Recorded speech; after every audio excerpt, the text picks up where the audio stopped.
ડભોઈ નગરપાલિકાના વર્તમાન બોર્ડની છેલ્લી સભા રાખવામાં આવી હતી, જેમાં વિપક્ષ દ્વારા વોકઆઉટ કરવામાં આવ્યું. છેલ્લા 5 વર્ષમાં આ બોર્ડ દ્વારા કરેલા ઘણા સરાતો, ઘણા વિવાદિત કામો માટે આ બોર્ડને નગરજનો કાયમી યાદ રાખશે એ નક્કી છે.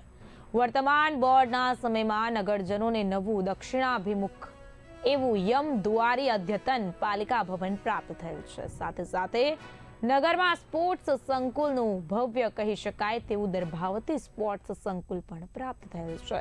સિંગલ યુઝ પ્લાસ્ટિક બાબતે પણ પ્રમુખ અબિરીન શાહની કામગીરી પણ ખૂબ સરસ રહી હતી, પરંતુ આ બોર્ડના સમયમાં સૌથી વધુ ભ્રષ્ટાચારના આક્ષેપ પણ થયેલા છે. ડભોઈ નગરપાલિકાની આજરોજ સમગ્ર સભા હતી. સૌથી પહેલાં અમે 11 તારીખે 51(2) પ્રમાણે અમારા વિષય હતા ડભોઈના જાહેર જનતાને અનુલક્ષીમાં, એમાં વિષય ચડાવવામાં આવેલો હતો પ્રમુખ દ્વારા. પછી પહેલી મિટિંગ મુલતવી રાખી, પછી બીજી બોલાવી તો બીજી મુલતવી રાખી, ત્રીજી બોલાવી ત્રીજીમાં બી મુલતવી રાખી, અને ચોથી મિટિંગમાં અમારા બધા વિષયો કાઢી નાખ્યા.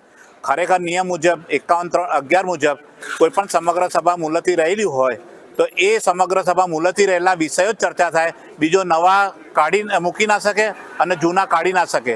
એટલે મુલતવી રહેલી મિટિંગ જે છે એ નિયમ મુજબ મુલતવી રહેલી મિટિંગ એ કોઈ પણ હોય, સહકારી ક્ષેત્રની હોય કે ચાહે મંડળીની હોય, ચાહે નગરપાલિકાની હોય, ચાહે કોઈ પણ સંસ્થાની હોય, મિટિંગ મુલતવી રહેલી હોય તે મિટિંગ મુલતવી સિવાયના બીજા વિષયો ચર્ચામાં લેવાય નહીં.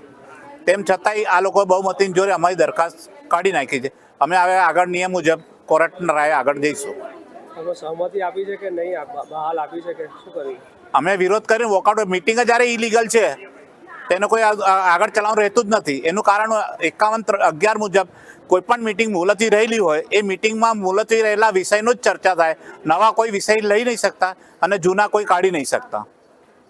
અંતિમ સમગ્ર સભા હતી 4 વાગે, પણ અઠવાડિયા પહેલાં બી જે થયું હતું એવું જ કોંગ્રેસવાળા એવું કહેવાય છે કે જ્યારે ભાજપ વિકાસના કામમાં કોઈ વિવાદ ના થાય એવી કામગીરી કરી રહી છે, ત્યારે સામે કોંગ્રેસ એટલે વિપક્ષવાળા હવે રોડા નાખવાનું જ કામ કરી રહ્યા છે.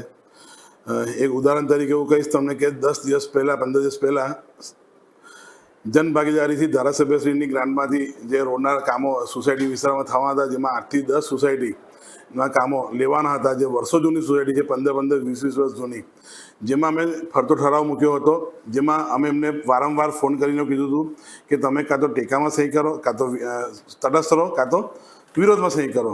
પણ એ મુદ્દો 15 દિવસથી એ લોકોએ મૂકી રાખ્યો, અને આજે સમગ્ર સભામાં બી મુદ્દો હતો, પણ એ લોકોએ કોઈ ના વોકઆઉટ કર્યા, અને અમે અમારી કોરમથી પૂરા કોરમથી સમગ્ર સભા ચલાવી છે.